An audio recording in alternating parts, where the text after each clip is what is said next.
interdisciplinariedade de linguagens e argumentação. Portanto,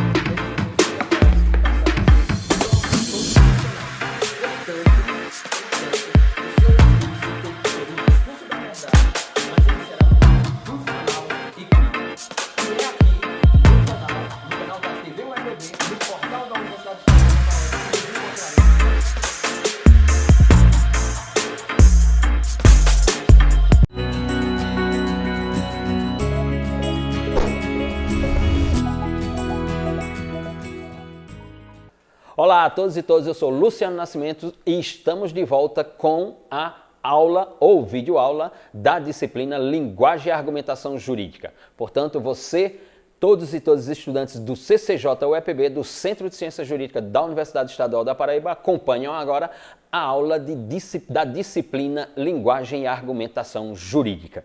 Bom, estamos na sexta aula e seguindo o plano de curso, o plano da disciplina. Já falamos aqui sobre metodologia a ser empregada nessa disciplina. Falamos sobre os tópicos do plano de curso a serem seguidos, a serem realizados. Já falamos aqui sobre a construção da linguagem, sobre a construção do discurso especializado da linguagem do direito, sobre o discurso culto da linguagem do direito. Já fizemos aqui a diferenciação entre semântica, sintática e pragmática e a função que essas expressões linguísticas cumprem dentro do discurso jurídico. E, portanto, chegamos a um ponto, desde 2 aulas atrás, desde a aula de número 4, especificamente, de um embate entre os autores, ou os denominados autores da filosofia dos valores, ou aqueles que constroem discurso à luz de um paradigma que pode ser denominado de filosofia dos valores, e os autores que constroem linguagem e argumentação jurídica a partir de um paradigma denominado de teorias da comunicação. Já vimos aqui, portanto, as construções do professor Ronald Dworkin no seu livro denominado de O Direito como Teoria da Integridade. Vimos aqui o debate filosófico e jurídico acerca da produção da argumentação jurídica e da linguagem do direito entre Karl Lawrence, o alemão, o tedesco germânico Karl Lawrence, na sua obra Metodologia da Ciência do Direito, e o professor Rafael de Jorge, discípulo do professor Nicholas Luhmann, em textos como Os Desafios do Juiz Constitucional, a Decisão Judicial, Direito e Decisão Judicial, enfim, o debate riquíssimo entre Karl Lawrence e Rafael de Jorge. Hoje, seguindo o tópico denominado de Autores da Filosofia dos Valores e Teorias da Comunicação, chegamos a 2 autores relevantíssimos nessa produção da linguagem. Um brasileiro, o professor Tobias Barreto, idealizador e protagonista principal da denominada Escola de Direito do Recife do século XIX, e o professor que tem uma produção já antiga, digamos assim, na produção dos discursos ou na configuração, elaboração, formulação dos discursos. Eu me refiro ao livro Perryman e o seu livro Argumentação Jurídica e a Nova Retórica, e, portanto, veremos aqui os dois estudos desses 2 grandes autores, de um lado Tobias Barreto, do outro Chaim Perryman, e tomaremos conhecimento, portanto, acerca da produção da linguagem jurídica de ambos os autores. E estamos, para mais uma vez, estamos no tópico da disciplina Linguagem e Argumentação Jurídica, denominado de Filosofia dos Valores, Teorias da Comunicação. Muito bem, no século XIX aparece no direito brasileiro um personagem que vai enriquecer enormemente a linguagem jurídica na realidade brasileira. Eu me refiro à linguagem filosófica, me refiro à linguagem do positivismo jurídico, me refiro à linguagem em espaços como a criminologia, o direito penal, enfim, a teoria do direito, enfim, uma série de espaços da produção linguística desse universo denominado direito. Eu me refiro a Tobias Barreto. Até as produções de Tobias Barreto, o direito no Brasil parecia mais o programa de Amaury Júnior.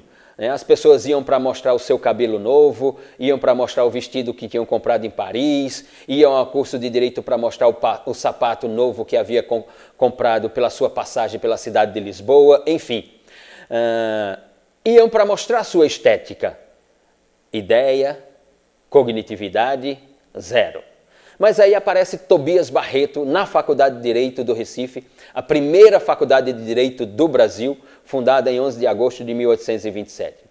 E ali na segunda metade do século XIX, portanto, quando Tobias Barreto torna-se protagonista do cenário jurídico brasileiro no campo da criminologia, do direito penal, da filosofia e da teoria do direito, surge aquele que é apontado como o primeiro estudo no qual o Brasil exporta ciência jurídica para a Europa. Tobias Barreto publica um ságio, um artigo, denominado de Uma Nova Intuição sobre o Direito, mas também esse texto poderá ser encontrado com o título Uma Nova Ideia sobre o Direito, né, como bem se refere o seu amigo Silvio Romero em vários textos publicados. E, portanto, nesse texto, Tobias Barreto constrói uma teoria da argumentação originária, porque o primeiro ponto que Tobias enfatiza é a ideia de uma crítica ao justnaturalismo. Volto a repetir, Tobias Barreto é o criador do culturalismo jurídico brasileiro. A cultura jurídica no Brasil só existe a partir de Tobias Barreto e da Escola de Direito do Recife. E com esse texto inaugural de Tobias Barreto, e aqui abrindo parênteses, Tobias é um autor de ságios, ele é um autor de escritos, de artigos, ele não é um autor de obras completas, né? Não vamos encontrar livros completos assim de Tobias Barreto. Vamos encontrar, sim, uma obra, inclusive, que inaugura a criminologia no Brasil, que é Menores e Loucos. E ali é uma obra completa, ali é um livro exatamente. Mas aqui nós vamos nos referir a um artigo. E esse artigo denominado Uma Nova Intuição sobre o Direito, ou Uma Nova Ideia sobre o Direito, de Tobias Barreto, da segunda metade do século XIX, a primeira crítica que Tobias faz é uma crítica ao paradigma jusnatural do direito, ao afirmar que não existe um direito natural, o que existe é um natural direito. E ali Tobias coloca em xeque a ideia do direito natural. Tobias, portanto, com a sua argumentação jurídica, destrói o pensamento jusnaturalista grego, o pensamento jusnaturalista de ordem teológica, ou o jusnaturalismo teológico, da ideia do príncipe e da igreja como representantes divinos ao dizer o que era o direito, e de alguma forma também coloca em vulnerabilidade as argumentações sobre o denominado justnaturalismo racional de autores como Hugo Grossio, para colocarmos um exemplo nesta aula. Portanto, Tobias Barreto, a partir dali, a partir de uma produção da argumentação jurídica, a primeira crítica é ao justnaturalismo, ou seja, ao paradigma do direito natural de construção eurocentrista. Para Tobias Barreto, a linguagem do direito não é tão antiga assim. Para Tobias Barreto, o direito não é tão antigo assim. Há outras fenomenologias mais antigas que o direito, como, por exemplo, o fogo, a pedra, a cerâmica, a culinária. E por isso Tobias Barreto vai afirmar o seguinte, abre aspas, o direito é um produto histórico, linguístico e cultural da humanidade. Fecha aspas. Então, se o direito é um produto histórico, linguístico e cultural da humanidade, não se pode falar, portanto, de direito antes da formação das sociedades. Portanto, não há sentido falar do direito natural. Ou seja, não há direito fora de uma teoria da sociedade. Não há direito, portanto, fora de uma formação social, de uma formação da sociedade. Aí, Tobias Barreto, portanto, constrói a sua argumentação crítica em relação a outros pensamentos e de ordem eurocentrista. E Tobias, para enfatizar o seu conceito de direito e para traduzir o núcleo da sua argumentação, ele inventa uma linguagem.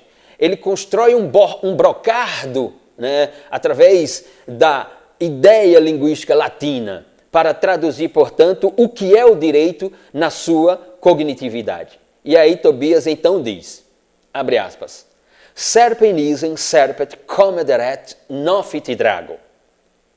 Fecha aspas.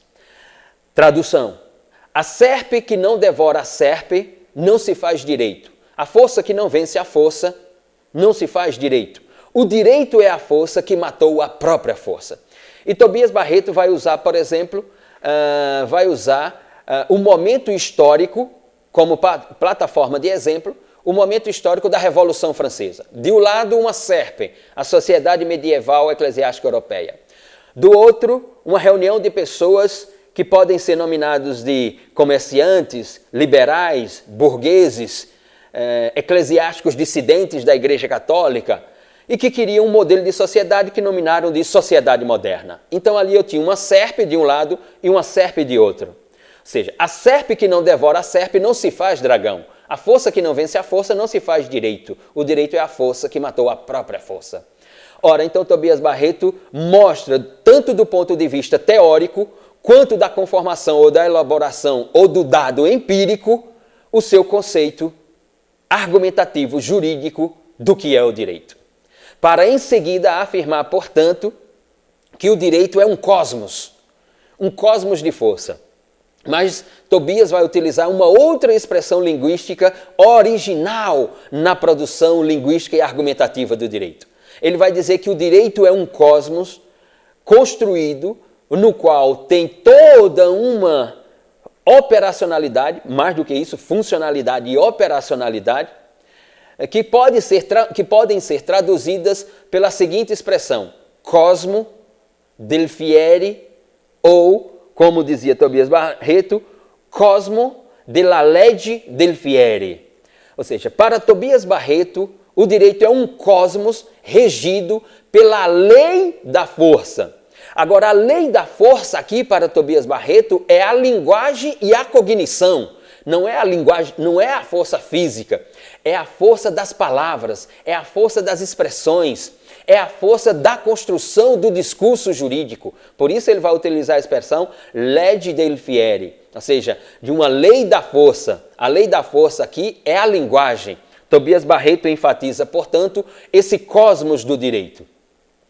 Veja que Tobias só constrói expressões originárias e originais para a produção do seu discurso, que até então você não vai encontrar, né, na formação ou na elaboração dos discursos jurídicos.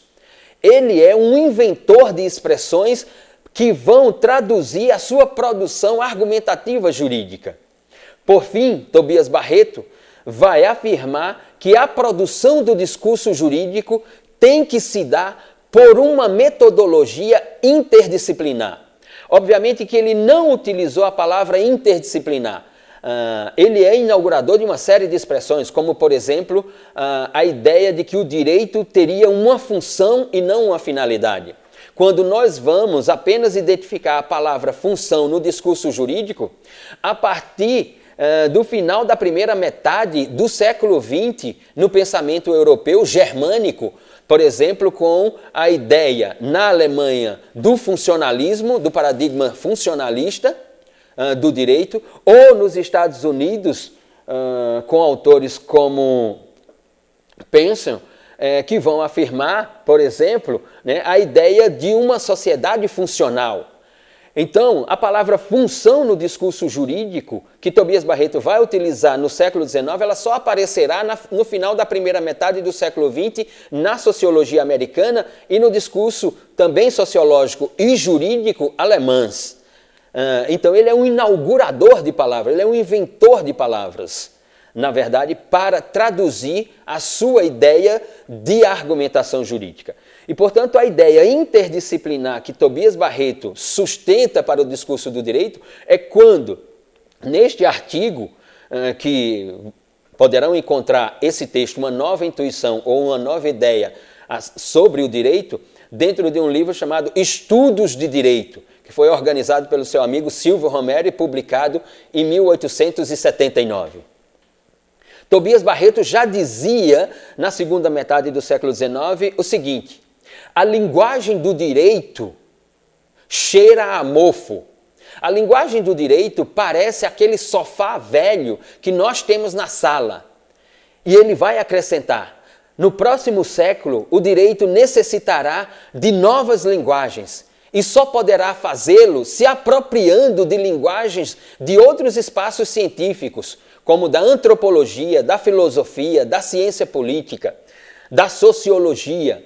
Portanto, Tobias já entendia uma metodologia interdisciplinar para a construção da argumentação jurídica do direito. O seu pensamento, portanto, é inovador, por isso ele é interpretado como o criador do culturalismo jurídico no Brasil. Esse é, portanto, Tobias Barreto e sua argumentação jurídica na Escola de Direito do Recife, a única escola jurídica que o Brasil já produziu.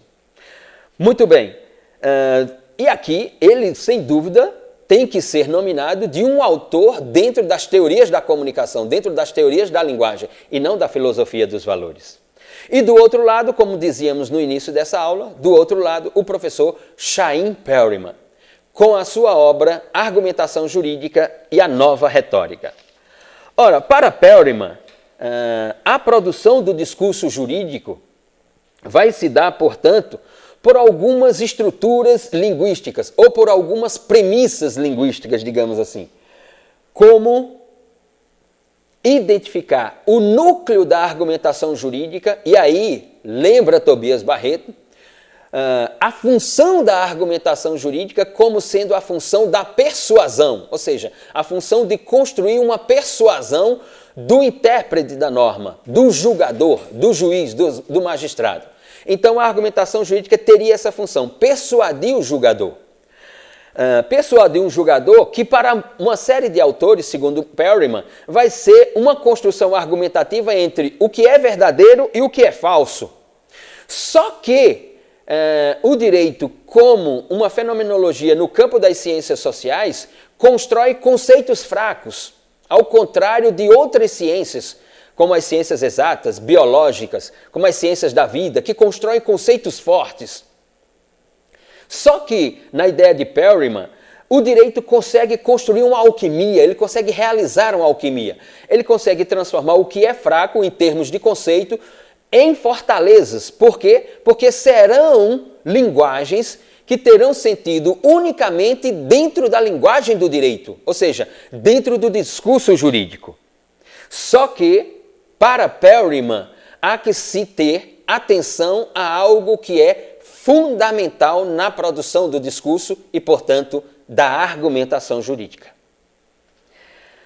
Diz Perryman, abre aspas, no direito não prevalece a lógica formal, ou seja, para Perryman, não há um império da estrutura formal do direito correspondente ao paradigma argumentativo jurídico.